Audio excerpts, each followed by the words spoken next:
temor a santa palavra de Deus. Assim nos diz a palavra de Deus: levantou-se, pois, de madrugada, e tendo ele todos os filhos de Israel, partido de Sitim, vieram até o Jordão e pousaram ali antes que passassem. Sucedeu ao fim de 3 dias que os oficiais passaram pelo meio do arraial e ordenaram ao povo dizendo: quando virdes a arca da aliança do Senhor, vosso Deus, e que os levitas sacerdotes a levam, partireis vós também do vosso lugar e a seguireis. Contudo, haja distância de cerca de 2.000 côvados entre vós e ela. Não vos chegueis a ela, para que conheçais o caminho pelo qual haveis de ir, visto que por tal caminho nunca passastes antes. Disse Josué ao povo: santificai-vos, porque amanhã o Senhor fará maravilhas no meio de vós. E também falou aos sacerdotes, dizendo: levantai a arca da aliança e passai-a diante do povo. Levantaram, pois, a arca da aliança e foram andando diante do povo. Então disse o Senhor a Josué: hoje começarei a engrandecer-te perante os olhos de todo Israel, para que saibam que, como fui com Moisés, assim serei contigo. Tu, pois, ordenarás aos sacerdotes que levam a arca, dizendo: ao chegardes à borda das águas do Jordão, parareis aí. Então disse Josué aos filhos de Israel: chegai-vos para cá e ouvi as palavras do Senhor vosso Deus. Disse mais Josué: nisto conhecereis que o Deus vivo está no meio de vós, e que de todo lançará diante de vós os cananeus, os heteus, os heveus, os ferezeus, os girgazeus, os amorreus e os jebuseus. Eis que a arca da aliança do Senhor de toda a terra passa o Jordão diante de vós. Tomai, pois, agora 12 homens das tribos de Israel, um de cada tribo, porque há de acontecer que, assim que a planta dos pés dos sacerdotes que levam a arca do Senhor, o Senhor de toda a terra, pousem nas águas do Jordão, serão elas cortadas, a saber, as que vêm de cima, e se amontoarão. Tendo partido o povo das suas terras para passar o Jordão, levando os sacerdotes a arca da aliança diante do povo, e quando os levavam a arca, chegaram até o Jordão, e os seus pés se molharam na borda das águas, porque o Jordão transbordava sobre todas as suas ribanceiras todos os dias da sega. Pararam-se as águas que vinham de cima, levantaram-se num montão, muito longe da cidade de Adã, que fica ao lado de Sartã, e as que desciam ao mar de Arabá, que é o mar salgado, foram de todo cortadas. Então passou o povo defronte de Jericó. Porém, os sacerdotes que levavam a arca da aliança do Senhor pararam firmes no meio do Jordão, e todo Israel passou a pé enxuto, atravessando o Jordão. Vamos orar, meus irmãos, mais uma vez, pedir a graça de Deus para a exposição da sua palavra. Santo Deus, tua palavra já tendo sido lida, certamente, ela é poder, edificação, conforto, consolo para as nossas vidas. Mas nós pedimos que o Senhor nos fortaleça ainda mais. Que o Senhor conduza, ó Deus, tome nas tuas mãos, nas tuas bondosas mãos, o pregador, para que ele venha ser um instrumento na tua mão. E que, ó Deus, a tua palavra possa chegar e cumprir o seu objetivo, ó Deus. Que o Senhor possa falar a cada coração nessa manhã, dos teus filhos e das tuas filhas. E que o Senhor esteja, ó Deus, trabalhando as nossas vidas, para que possamos confiar mais em Ti.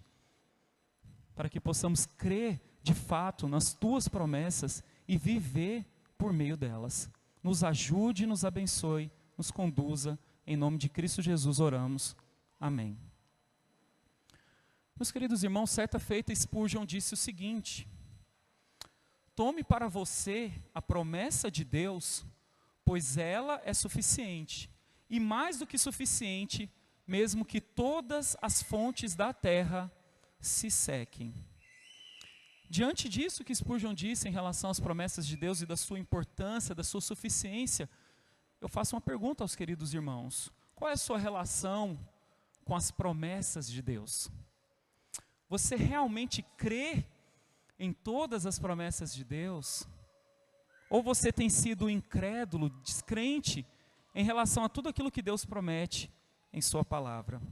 Israel, por causa da sua incredulidade, foi sentenciado a vagar no deserto por 40 anos. Esses anos já se passaram. E os filhos de Israel estão prontos, finalmente, para entrar na terra de Canaã. Eles estão prontos para reivindicar a sua herança na terra da promessa. No entanto, antes de entrarem em Canaã, eles devem primeiro ultrapassar um obstáculo principal e final, o rio Jordão. Normalmente isso não seria um grande problema, já que o Jordão tinha apenas 30 metros de largura em Gilgal, onde eles cruzaram. Mas, no entanto, parece que Deus sempre faz as coisas de uma maneira que nenhum homem pode se orgulhar de tê-las feito por conta própria. Essa travessia não seria exceção. Veja, Deus os trouxe ao Rio Jordão na época da colheita. Aqueles que estiveram lá durante a época da colheita dizem que o Jordão aumenta a uma largura intransponível de mais de 1,6 quilômetros. Isso quer dizer mais de 50 vezes a largura normal dele. Não havia, meus irmãos e minhas irmãs, como esse povo de Israel, atravessarem sozinhos. Eles precisariam de algo, de uma ajuda sobrenatural. Porém, é importante dizer que a força de Israel nunca esteve neles próprios. Eles eram um povo fraco, a própria Escritura nos relata isso. Porém, todo o mérito está na presença de Deus com eles. Essa presença de Deus, ela foi prometida ao longo das Escrituras. E Deus sempre cumpriu, Deus sempre esteve presente com Israel. Eles herdariam, portanto, a terra sob a direção de Deus. Deus iria exibir a sua majestade e glória, não só diante de Israel, mas diante de todos os seus inimigos. O que cabia a Israel era confiar e agir com fé nessa promessa. E desse modo, meus queridos irmãos e irmãs, a grande ideia que o texto nos apresenta hoje é a seguinte: a promessa maravilhosa da presença de Deus conosco nos conduz à vitória em meio às dificuldades. E nós analisaremos esse texto em 2 sessões. E a primeira sessão nos diz o seguinte: examine, portanto, a mensagem de Deus. Josué, meus irmãos, havia recebido a incumbência de conduzir o povo a Canaã, sucedendo Moisés. Para isso, ele necessitava examinar a ordem de Deus. Isso foi necessário para que ele colocasse em prática toda a instrução no Senhor. E nós vemos como ele age logo no comecinho aqui do nosso texto, logo no versículo 1, onde diz: levantou-se, pois, Josué de madrugada. Interessante a disposição do coração de Josué. Lembre que no fim do capítulo anterior, que foi exposto na semana anterior, ele havia recebido um relatório animador dos espias. Os espias haviam dito: realmente o Senhor está conosco. Realmente Ele vai nos dar essa terra. Os povos estão desmaiados diante de nós. Bom é o Senhor, Ele nos dará a terra. E certamente isso encorajou Josué ainda mais a seguir totalmente o plano que Deus tinha para eles. Ele não demora a cumprir. Ele não está sonolento, como muitas vezes alguns de nós somos em relação às coisas de Deus. Ele está pronto, ele está disposto. Ele se levanta cedo, de madrugada, pronto, ávido a cumprir a vontade de Deus. Ele estava cheio de zelo, de vontade para cumprir a ordem de Deus. E ele conduz não só a si próprio, mas as Escrituras dizem que e todos os filhos de Israel.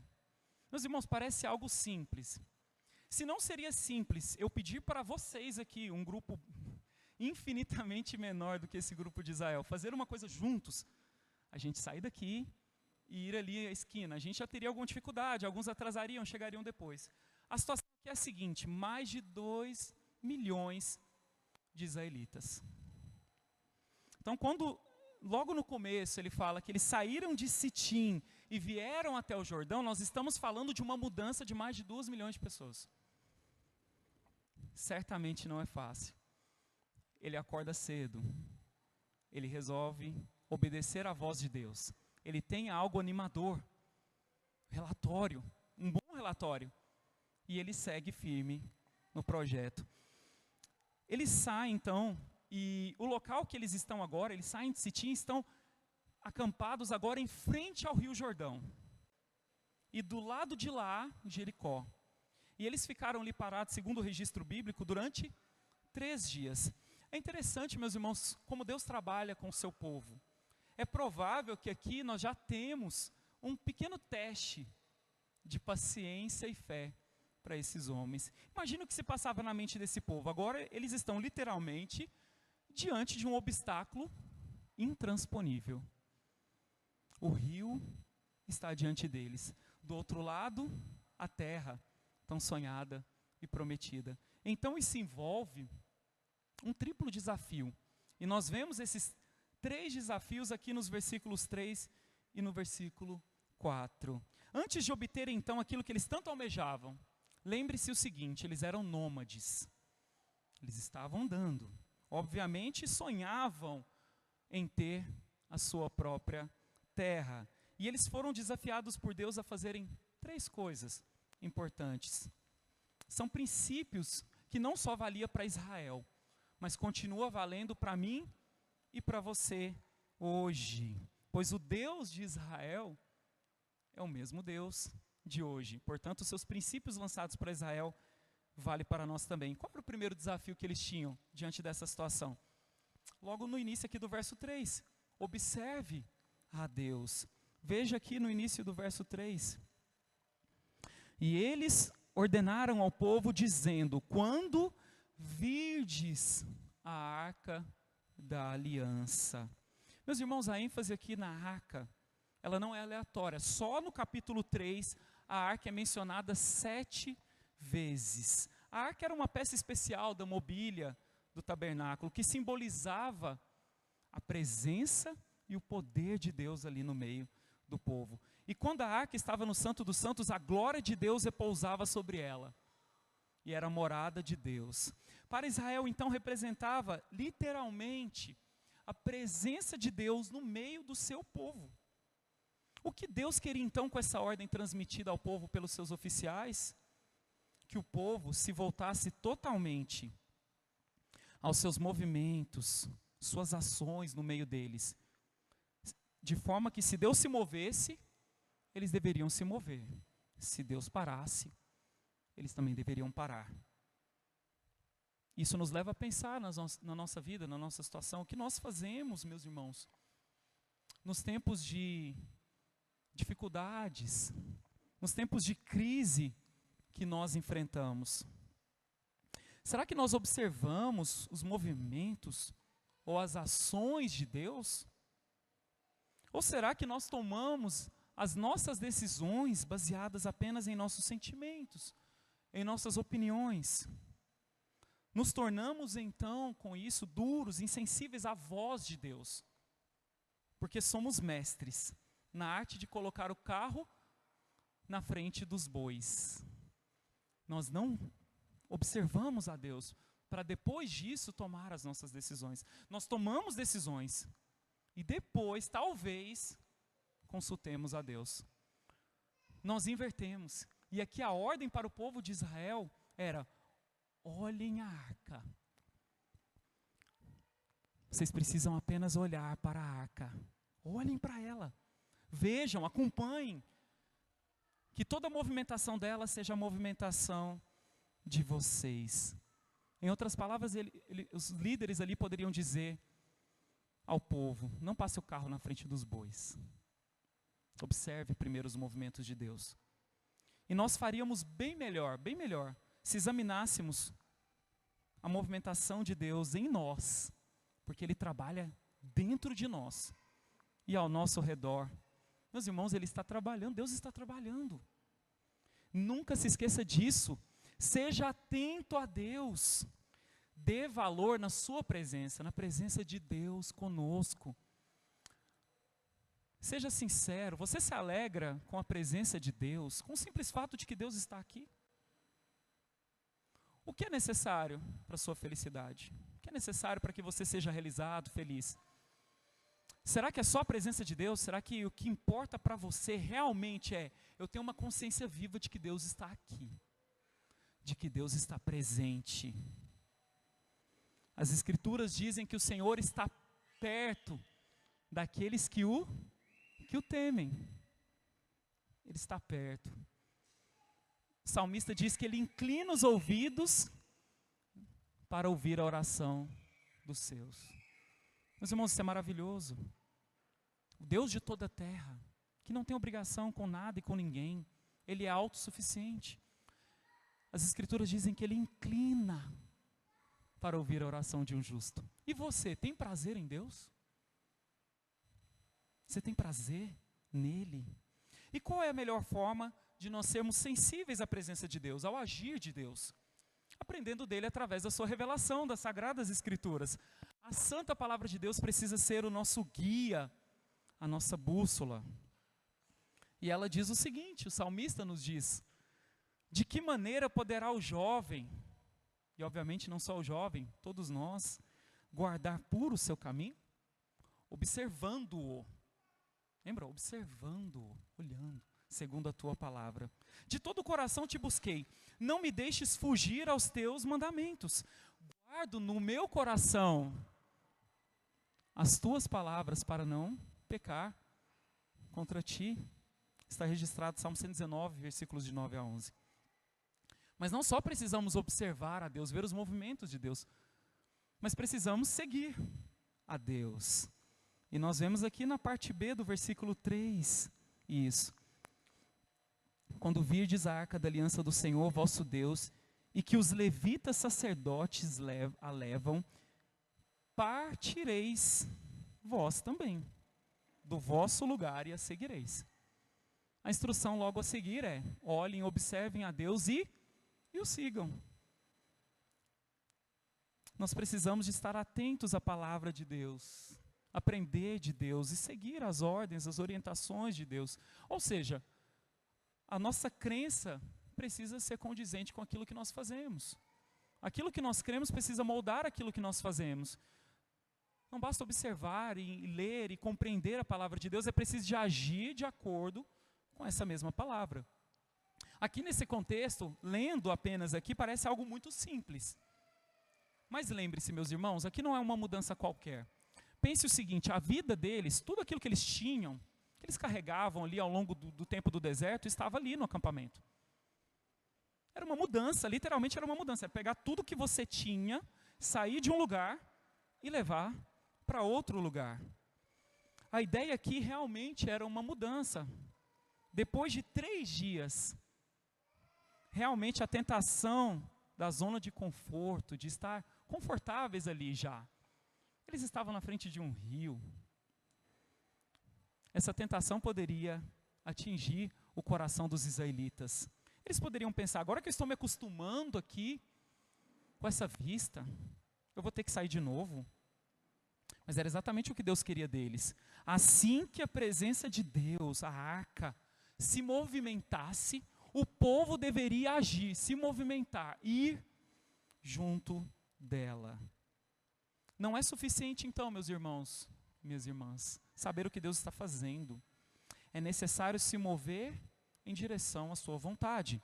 E nesse caso aqui representava andar 1,6 quilômetro rio adentro.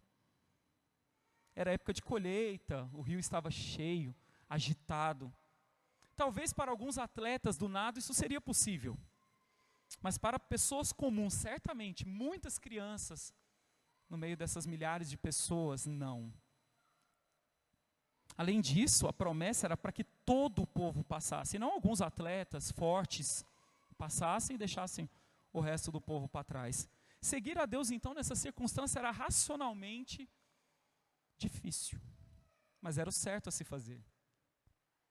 Para ter vitória e alcançar a Canaã, era necessário seguir a Deus. Não tinha outro caminho para eles.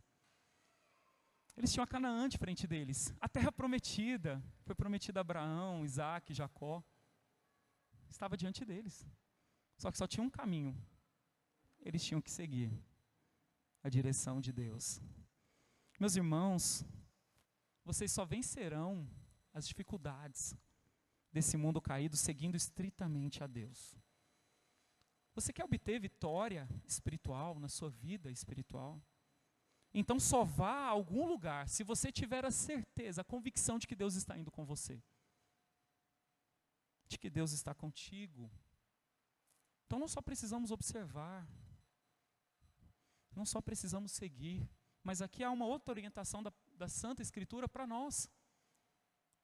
E para o povo de Israel naquele tempo, honre a Deus. Os israelitas são instruídos a ficar pelo menos 2.000 côvados de distância. Você pode ver aí no texto, no versículo 4. Contudo, haja distância de cerca de 2.000 côvados entre vós e ela. Ela quem? A arca do Senhor. Não vos chegueis a ela para que conheçais o caminho pelo que haveis de ir, visto que por tal caminho nunca passastes antes. Isso era para que eles pudessem, meus irmãos, facilmente ver a arca. Era uma distância de segurança. Deus havia planejado fazer dessa forma. Fiquem uma distância que vocês, todo o povo, né, não, mais uma vez, não era para uma pessoa visualizar ela, era para o povo ver ela. Era uma distância suficiente para que aquele povo observasse a arca do Senhor. Outra razão é que o Senhor não queria que ninguém, além daqueles que ele havia selecionado e escolhido, dos levitas, chegassem perto da arca. Chegar perto da arca para o povo comum significaria morte. Portanto, eles precisavam honrar a Deus através da sua obediência. A presença de Deus é que iria guiar o povo por um caminho que eles nunca passaram antes. Você já andou por um lugar desconhecido? Qual era o seu sentimento? Será que foi de medo? Eu me lembro há não muito tempo atrás, da viagem de lua de mel. E eu resolvi, a gente foi para Campos do Jordão, indo a caminho por Belo Horizonte, né? A estrada se divide, você pode ir para São Paulo, né? Caminho de São Paulo, passando Uberaba, Uberlândia, mas você pode ir por trás ali, indo para rumo BH. E aí eu resolvi o mais difícil, o mais óbvio, o mais fácil, pista duplicada, tranquilo, pegar o caminho indo por São Paulo, mas nós resolvemos fazer um outro caminho. E esse outro caminho nos gerou algumas dificuldades. Por exemplo, teve um momento que a gente passou por uns vales, uns locais, e eu me lembro que o GPS ele parou do nada. De repente o GPS, você está olhando ali o GPS, aí de repente o GPS não pega absolutamente nada. Você imagina qual é a sensação? A sensação é de estar perdido. A sensação não é nada boa. Sentimentos conflitantes veio ao meu coração que estava dirigindo naquele momento. Mas agora, meus irmãos, certamente, para nós, para o povo de Israel, é maravilhoso saber que em todas as estradas que você passe na sua vida, qualquer estrada, qualquer caminho, o nosso Deus, o Deus da aliança, o Deus do pacto, estará à frente. E aí, você não precisa ter medo, porque Ele estará te guiando. A graça dEle nos guia. A sua voz nos dá segurança em face do medo. Nele nos sentimos totalmente amparados, protegidos, em qualquer circunstância. Mas havia para o povo, como há para nós hoje, um perigo, a familiaridade. Aqueles israelitas poderiam pensar, eu conheço Deus. Qual é o problema de eu me aproximar de sua presença? Da arca? Mas Deus lhes ensina reverência, humildade. E Ele ensina isso para a gente hoje também. Um texto muito pesado das Escrituras, Abacuque 2:20 diz assim: o Senhor, porém, está no seu santo templo, cale-se diante dele toda a terra. Então o alerta bíblico é, você não pode tentar se aproximar de Deus de qualquer jeito. Do jeito que você imagina, do jeito que passa na sua cabeça. Cuidado, cuidado. Acho que a gente não tem a noção, muitas vezes, daquilo que acontecia em Israel, em relação ao fogo estranho na presença de Deus. Coisas que Deus não determinou e que nós hoje fazemos com facilidade. mas que no Antigo Testamento, em muitos casos, levou pessoas à morte. E muitas vezes hoje nós estamos morrendo. Não imediatamente, mas espiritualmente. Porque estamos levando coisas para o culto que não são devidas a Deus. Cuidado com as novidades extrabíblicas. Cuidado com aqueles que dizem reformar as Escrituras. Cuidado com os falsos mestres, os falsos profetas. Você precisa temer o Senhor e prestar-lhe toda a honra. Mas isso da maneira como Ele orienta. Na maneira como nós lemos nas Sagradas Escrituras. Mas também, meus irmãos, cuidado com a frieza. Cuidado com a indiferença às coisas do Senhor. Alguns ali poderiam olhar para a arca e falar, não vou seguir nada. Eu já estou aqui, frente ao rio. Por que seguir? Nós temos que ter cuidado, para não nos tornarmos frios, indiferentes à ordem, às coisas de Deus. Ele quer que você tenha zelo pelas coisas dele. Seja zeloso em guardar as santas instruções do Senhor. Isso foi para Israel. E certamente é para nós também. E você, meu irmão e minha irmã, você só terá capacidade de praticar essas três coisas, de observar, de seguir, de honrar, se você depender totalmente do Espírito Santo para isso.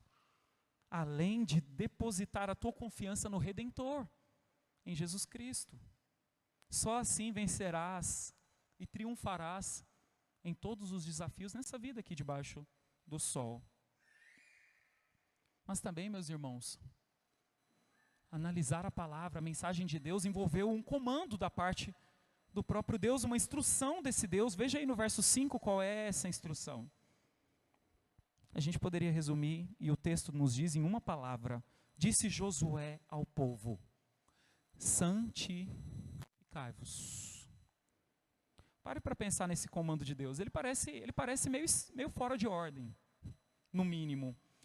Deus não deveria pedir para eles que limpassem suas armas para guerrear e tomar posse da terra? Afinal, eles atravessariam o Jordão e do outro lado, inimigos preparados, poderosos, estavam aguardando eles.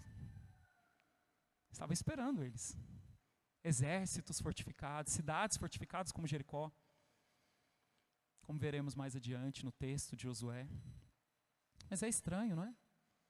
Porque Deus não pede para eles assim, ó, se armem. Deus pede para eles, se santifiquem.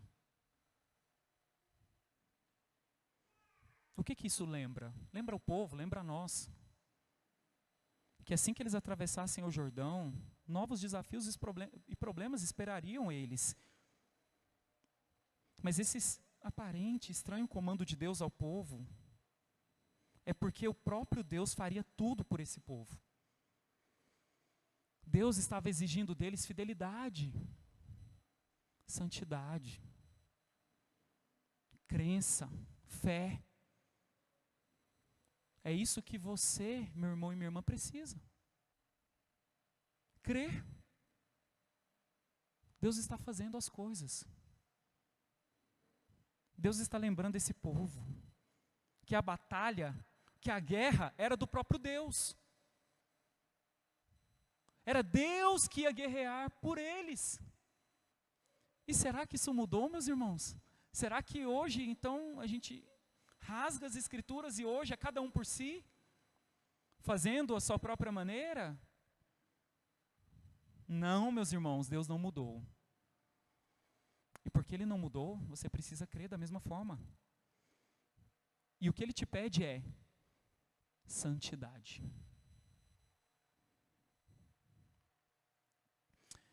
Lembremos que o Rio Jordão foi criado pelo próprio Deus. Meus irmãos, isso é que é interessante. O povo de Israel estava diante de um rio criado pelo próprio Deus. Isso já serviria para que eles pensassem, se Deus está falando que vai me dar aquela terra, e aquela terra está depois do rio, e esse rio foi criado pelo próprio Deus, que impedimento há para Deus que eu passe por esse rio de qualquer forma que Deus quisesse que fosse feito? Não haveria nenhum impossível para Deus, para que aqueles irmãos e irmãs nossos do passado passassem por aquele rio. Logo, eles deveriam ter apenas um pensamento e uma preocupação, um foco. se santificarem. E essa palavra no hebraico remete à pureza religiosa, à pureza espiritual. Era uma questão de acerto com Deus. E como está, meu irmão, sua vida com Deus? Você já se acertou com Ele hoje? Como é que está? Como é que está a sua relação com Ele? A ideia subjacente é que o povo devia se livrar de falsos ídolos. Imagine ao longo do tempo do deserto, muitos ídolos, por vezes, surgiram no meio do povo. Se a gente ler um pouquinho da história deles no deserto, a gente vai ver que isso, infelizmente, fez parte do povo de Deus. Eles levantaram falsos ídolos. E o que Deus está querendo deles é, se livrem dos ídolos. Deus quer 100% do seu povo. Deus quer todo o coração, todo o ser, de cada um, do seu povo. Ele quer o seu também. Ele quer o seu coração, Ele quer 100%. Meus irmãos, Deus não quer 90%. Porque Ele é um Deus ciumento. Ele quer 100%. Ele quer a sua vida. Ele quer o seu ser. Ele quer a sua disposição. Ele quer o seu braço, as suas pernas. Para que você faça as coisas de acordo com a vontade dEle. E eu sei que você quer vencer as suas lutas. Eu sei que você quer chegar ao céu, à Canaã celestial. Isso é o que todo crente verdadeiro quer. Agora se pergunte, quanto tempo da sua vida está sendo dedicado na busca da santidade? Por quanto tempo do seu dia você se pega pensando, como eu vou ser mais separado para a obra de Deus? Pergunte-se, qual é o Deus que domina a minha vida? O Deus único e verdadeiro ou os ídolos do meu coração? A pergunta mais importante que você pode responder é quem comanda a sua vida, quem está no centro. Quem está no centro de comando do seu ser, da sua existência. E as Escrituras, Paulo nos diz inicialmente à igreja de Romanos, mas a nós também. Assim também vos considerais o que? Mortos para o pecado, mas vivos para Deus, em Cristo Jesus. Não reine, portanto, o pecado em vosso corpo mortal, de maneira que obedeçais às suas paixões. Nem ofereçais cada um os membros do seu corpo ao pecado como instrumentos de iniquidade, mas oferecei-vos a Deus como ressurreto dentre os mortos, os vossos membros a Deus como instrumentos de justiça. Porque o pecado não terá domínio sobre vós, pois não estáis debaixo da lei, sim, da graça. Ah, meus irmãos, como é maravilhoso saber que o Senhor nos ajuda a perceber que muitas coisas que acontecem nas nossas vidas, que nos impedem de viver uma vida vitoriosa, são resultado de nosso pecado e do castigo dele. Crente, responda, tudo na sua vida hoje está como o Senhor deseja que esteja? Você pode olhar para o seu próprio ser e dizer, está tudo em conformidade com a Escritura Sagrada. E se você fizer essa avaliação sincera, você vai ver que não está tudo certo. Não está tudo como Deus quer. O que você faz então? Confesse. Esse é um instrumento bíblico. Confesse o teu pecado, abandone-o. Tenha em seu coração as palavras de Jesus. Vá e não peques mais. Muitas vezes as pessoas só pegam a primeira parte dessa passagem de Jesus. Ele não condenou uma mulher que foi pega em adultério. Mas esquecem da parte final, vai e não peques mais. Não é uma chancela para o pecado. É sim um alerta de consciência. Eu perdoo. Mas vá, lute contra o seu pecado. Lute contra os seus desejos maus. Vai e não peques mais. Que isso martele a sua consciência. De forma que você possa buscar mais a santidade.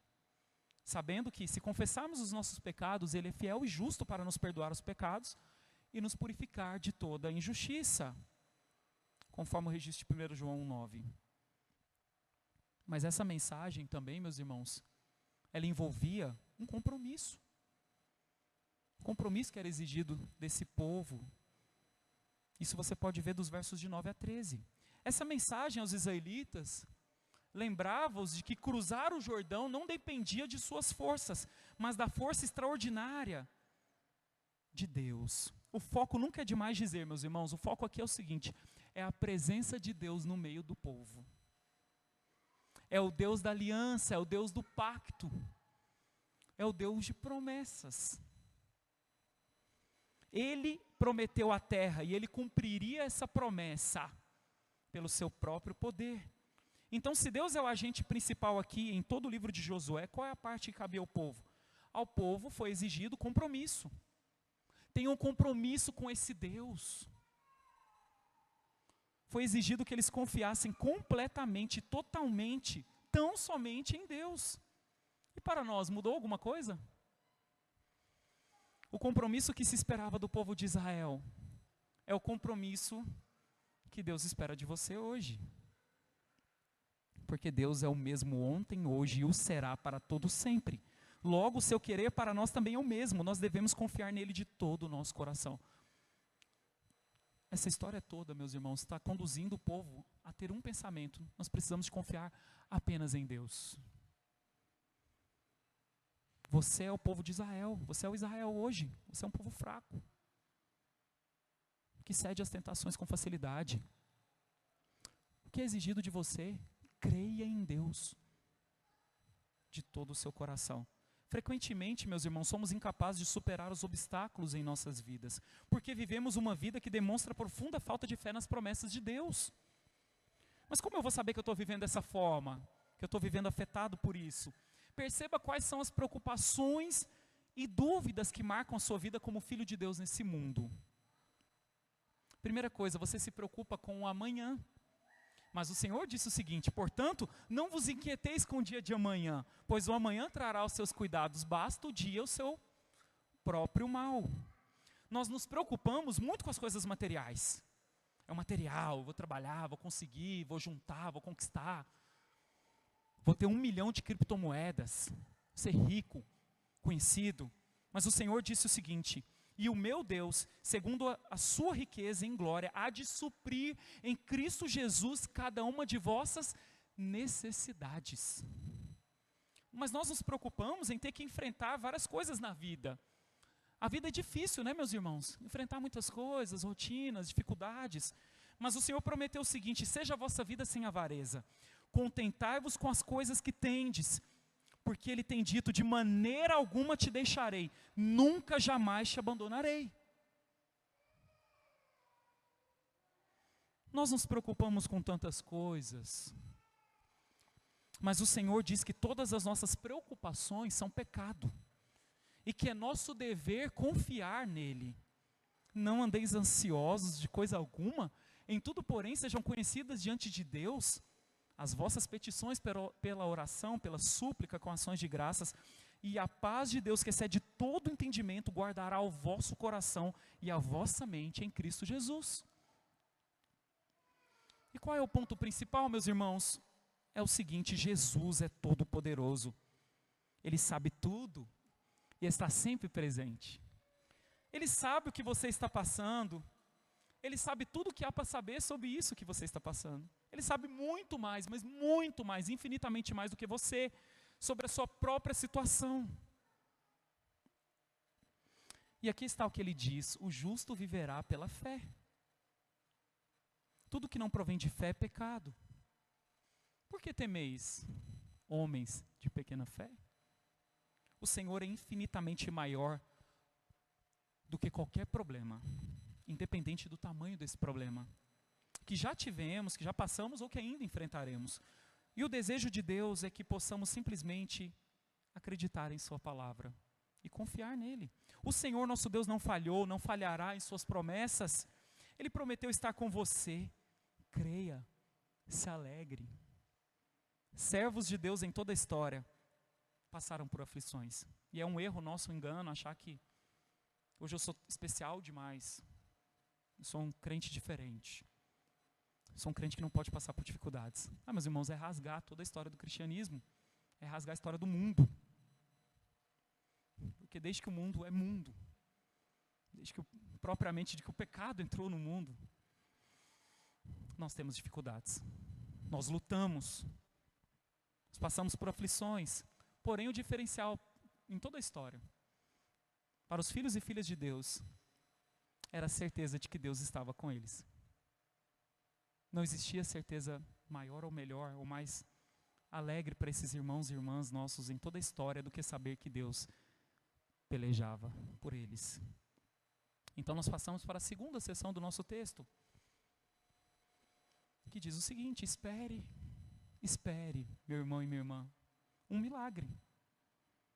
E nós vemos aqui no texto que havia um problema aqui. Qual era o problema que nós tínhamos? Lá no verso 15, na parte B desse verso, demonstra o problema. Qual era o problema aqui? Olha a parte B aí, aqui está entre parênteses aí. Porque o Jordão transbordava sobre todas as suas ribanceiras todos os dias da cega.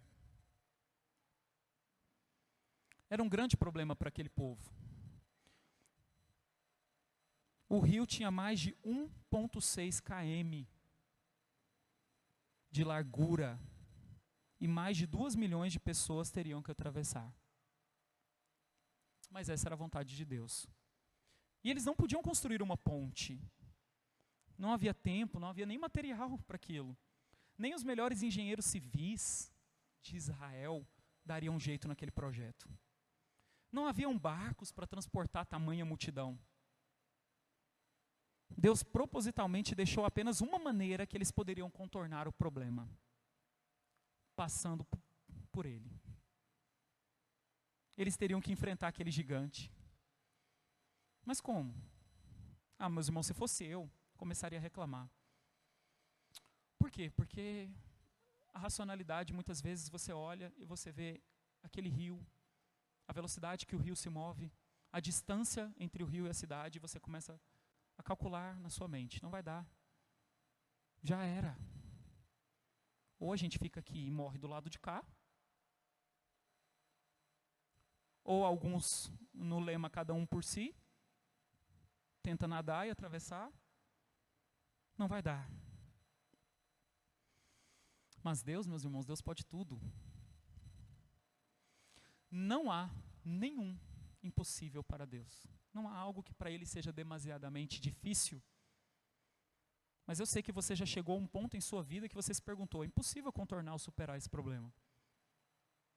Nós somos, na verdade, como os 10 espias. Nós não somos como Josué e Caleb. Uma má notícia para você que talvez olha para Josué e fala assim: acho que eu sou meio parecido com Josué. Ah, Caleb teve fé, então eu sou parecido com Caleb. Não, você é parecido com os 10 espias. Nós avaliamos os nossos problemas, as nossas dificuldades e chegamos à conclusão de que é maior do que podemos enfrentar. O registro bíblico diz: porém os homens que com ele tinham subido disseram: não podemos subir contra aquele povo, porque é mais forte do que nós. E diante dos filhos de Israel inflamaram a terra que haviam espiado, dizendo: a terra pelo meio do qual passamos a espiar é terra que devora os seus moradores, e todo o povo que vimos nela são homens de grande estatura. Também vimos ali gigantes. Os filhos de Anak são descendentes de gigantes, e éramos aos nossos próprios olhos como gafanhotos, e assim também o éramos aos seus olhos também. Esse registro está em Números 13, 31 a 33. Meus irmãos, nosso maior problema é o mesmo problema desses 10 espias da história. É que nós nos esquecemos de Deus. E diante daquela situação, diante daquele rio, Jordão, eles poderiam se esquecer de Deus. O Deus que havia feito grandes milagres e maravilhas. Lembra da coluna de fogo durante a noite e a nuvem durante o dia? Durante 40 anos. O maná, tantas coisas maravilhosas. Mas eles poderiam se esquecer, porque o povo de Israel não é muito diferente de mim e de você. Porque nós nos esquecemos de Deus. Não é assim? Você vem para o culto, você tem uma semana boa na presença de Deus, na semana seguinte você já está duvidando de tudo. Será que Deus vai me ajudar dessa vez? Será que Deus vai comigo? Será que eu vou começar a segunda-feira sozinho? E você começa a pôr em xeque. Por causa disso, a nossa visão, então, ela fica distorcida. Nós ficamos míopes em relação às coisas de Deus. Não vemos a realidade completa, apenas parte dela. E logo gera desespero. Porém, onde nós vemos problemas, meus irmãos, Deus vê soluções. Ele sempre tem um plano. Ele nunca é pego desprevenido. Não há surpresas para Deus, Ele sabe de tudo. E não porque alguém contou para Deus as coisas que iriam acontecer, porque Ele mesmo decretou tudo. Nada está fora de seu comando. O que Ele disse ao seu povo no passado, Ele diz a você hoje: mantenha a calma e siga o plano. Deus não foi pego de surpresa, nem com o pecado original. Nada. Nada. Nós vemos em Apocalipse, o Cordeiro foi morto antes da fundação do mundo. Peraí, então, antes da fundação do mundo. Mas o pecado foi quando o mundo estava criado. Então, se o Cordeiro for morto, o Cordeiro já era o propósito. É isso mesmo. Deus não foi pego de surpresa. Mantenha a calma e siga o plano. Então, meus irmãos, essa é a realidade, havia um plano. E o plano era esse. Deus disse o seguinte: quando os pés dos sacerdotes entrarem no Jordão, vou separar as águas e conduzi-los em terra seca. Mas qual era a dificuldade desse plano? É que as águas não iriam parar enquanto os sacerdotes que carregavam a arca entrassem nas águas. O que foi exigido desses sacerdotes? Fé. Ele poderia pensar assim: vou colocar o pé na água? Eu vou entrar nesse rio? Qual a chance disso dar errado? Eles precisavam confiar na palavra de Deus. Deus estava dizendo: eu vou abrir, mas você vai ter que pisar. Você precisa de obedecer, para que você veja o milagre acontecer. Que lição maravilhosa para nós. Muitas vezes nós queremos que o Senhor conserte tudo em nossas vidas por nós. Não queremos ter que tomar nenhuma decisão. Nem queremos ter que agir pela fé. Deus sim, Deus tem poder, Ele pode fazer tudo sozinho. Porém, não é assim que Ele age. Ele exige que você dê passos de fé. Ele quer que você demonstre através de ações de graças que você o teme. Deus está pronto para agir. Antes, porém, de resolver seu problema, Ele espera que você o busque com fé. E lembre-se que tudo no final das contas vem de Deus. Dele vem o querer e o realizar. Mas que você confie, que você haja, apesar da situação não ser favorável. Deus tinha um plano para Israel, mas para que esse plano funcionasse, era preciso fé da parte do seu povo. O mesmo é verdade para você. Enquanto você tentar em teimosia e obstinação resolver os seus próprios problemas, você não estará caminhando em fé. Pare de quebrar a cabeça. Pare de quebrar a cabeça e tentar resolver sua própria vida, dar jeito em você mesmo. Pare de nutrir sabedoria aos seus próprios olhos. Deixe o controle da situação nas mãos de quem verdadeiramente tem o controle. Nós lutamos com isso, meus irmãos, porque nós queremos ter o controle em nossas mãos. Porque nós queremos determinar o que vai acontecer amanhã, depois de amanhã e daqui a 10 anos. Nós queremos que esteja nas nossas mãos. Mas Deus fala assim: não, eu quero que você entregue tudo, porque eu verdadeiramente tenho o controle de tudo. Nós não sabemos o que acontecerá daqui a 5 minutos. Entenda de uma vez por todas, nunca é sobre o que podemos fazer, mas sempre sobre o que o Senhor pode fazer. E o que Ele pode fazer? Tudo. Se nós cremos nisso, meus irmãos, muda tudo. Porque Ele pode tudo. Ora, aquele que é poderoso, diz as Escrituras, para fazer infinitamente mais de tudo quanto pedimos ou pensamos, conforme o seu poder que opera em nós. Mas também, no nosso texto sagrado, houve uma demonstração. E nós vemos aqui nos versículos 16 e 17. Quando os sacerdotes, meus irmãos, pisaram naquele rio impetuoso, ele se abriu.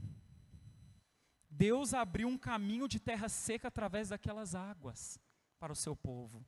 O versículo 16 diz: pararam-se as águas que vinham de cima, levantaram-se num montão muito longe da cidade de Adã, que fica ao lado de Sartã.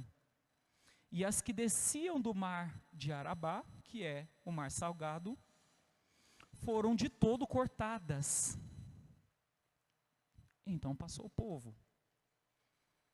Meus irmãos, que demonstração maravilhosa do poder de Deus. Deus abriu um vão, aqui de mais ou menos 32 quilômetros, para que o povo passasse. 32 quilômetros.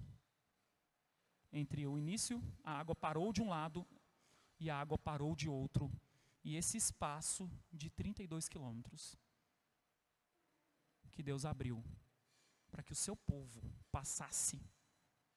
Que milagre espetacular. Imagine, tente se imaginar um pouco como alguém de Israel. Se coloque lá. Veja o que está acontecendo. Meus irmãos, Deus é maravilhoso. Olha o que está acontecendo. Certamente a alegria jorrou no coração daqueles homens, daquelas mulheres, daquelas crianças. Eles puderam perceber mais uma vez que o Deus do pacto estava com eles. Ele não ficou em Israel, tá? Deus não cessou suas obras. Ele continua agindo. Ele continua presente. Ele é o mesmo Deus. A sua aliança, o seu pacto é para mim e para você que crê nele. Suas promessas não caducaram. Creia, tão somente creia. Concluindo, meus irmãos, nós sabemos que Josué, o hebraico Joshua, é equivalente ao nome de Jesus. Eu poderia passar horas apontando semelhanças entre eles, porém eu quero destacar algumas coisas importantes para a nossa caminhada cristã.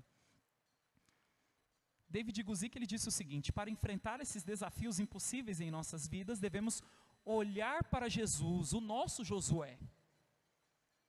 Ele sempre nos guia. E vamos entender de que forma, pelo que aprendemos nesse texto, podemos olhar para Jesus. Meus irmãos, primeiramente, Jesus é o cumprimento da arca, da aliança. Ele é o Emanuel. Ele é a doce presença de Deus conosco. O texto diz: eis que a virgem conceberá e darás à luz um filho. E ele será chamado pelo nome Emanuel, que quer dizer Deus conosco. Em segundo lugar, Jesus abriu o caminho para a vitória sobre todas as coisas. Eles viram o rio se abrir. Mas o nosso Senhor Jesus, ele abriu um caminho de vitória sobre tudo.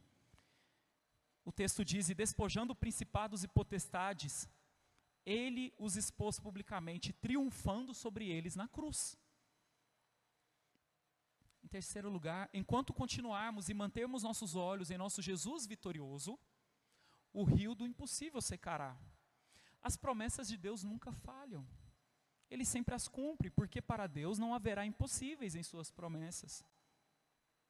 Para aqueles que dizem assim: ok, já tentei olhar para Jesus, mas eu me desapontei. Eu pergunto: você realmente tentou? Você andou de acordo com a palavra de Deus? Você confiou em Jesus e ficou decepcionado? Sua decepção certamente é com você mesmo, é com sua carne. Você está passando, meu irmão e minha irmã, por situações difíceis, aparentemente impossíveis? Você tem se desanimado da fé? Parece a você que crer é um absurdo?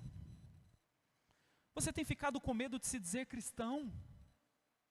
Tem dias que você chega a duvidar da sua própria salvação? Você está abatido? Você tem tropeçado na busca por santidade?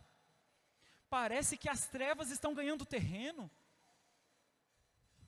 e que ela vai ganhar tudo. Viver no nosso país não tem sido fácil, porque parece que as trevas estão ganhando. Só parece. Porque o Deus de todo comando de toda a terra é o Deus do Brasil. Nunca se esqueça disso. O Deus do Brasil é o Deus de toda a terra. Ele é poderoso. E nunca, nenhum mal vai vencê-lo. Eu sei que você passa por essas situações. Eu sei que essas situações muitas vezes tomam, afligem seu coração. Sei que elas afetam teu ânimo. E eu não tenho nenhuma receita de bolo para te passar. Porém, à luz do que aprendemos hoje, eu posso dizer a você com toda certeza: você não está sozinho. Você tem Jesus. Ele é a sua arca. Olhe para Ele, siga Ele, honre Ele, se santifique, tenha um compromisso verdadeiro com Cristo, espere de Deus e em Deus a sua vitória. Ele opera milagres, sempre acredite e confie nele. E eu termino com as doces palavras das Escrituras registradas em Hebreus. Portanto, também nós, visto que temos a rodear-nos tão grande nuvem de testemunhas, o povo de Israel, o povo de toda a história, desembaraçando-nos de todo o peso e do pecado que tenazmente nos assedia, corramos, seja andar, seja passar pelo rio que está aberto, com perseverança a carreira que nos está proposta, olhando firmemente para o autor e consumador da nossa fé, Jesus, o qual, em troca da alegria que lhe estava proposta, suportou a cruz, não fazendo caso da ignomínia, e está sentado à destra do trono de Deus. Considerai, se atentem, aquele que suportou tamanha oposição dos pecadores contra si mesmo, para que não vos fatigueis, desmaiando em vossa alma. Que assim Deus esteja trabalhando conosco.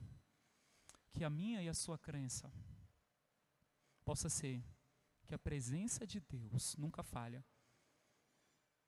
e que ela está comigo, e que eu possa passar por qualquer situação, se Deus estiver à frente, qualquer uma delas será vencida. E lembremos, somos peregrinos, somos forasteiros nesse mundo, estamos indo para a nova Canaã. Israel estava indo para uma Canaã física, nós estamos indo para o céu, a nossa Canaã celestial. Deus nos abençoe.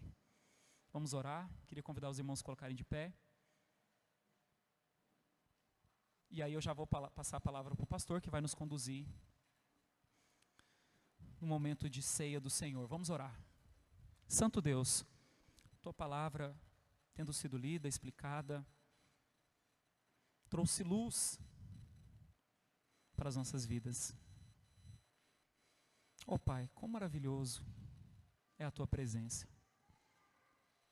Certamente nós não temos a dimensão, a noção daquilo que representa a tua presença aqui conosco. Nós somos pequenos, somos falhos, temos a nossa visão míope em relação ao Senhor, mas Pai, nós pedimos que o Senhor abra os nossos olhos, para que nós possamos contemplar as maravilhas da tua lei, para que nós possamos te contemplar, para que nós possamos ter a convicção, a certeza em nossos corações, que o Senhor está conosco, que o Senhor está à nossa frente, que a batalha que vivemos no dia a dia é uma batalha do Senhor. Pai, nos dê forças, aumente a nossa fé em Ti, a nossa confiança, que ela possa estar estritamente no Senhor e em mais ninguém. Nos ajude, nos abençoe. É isso que nós oramos, em nome de Jesus. Amém.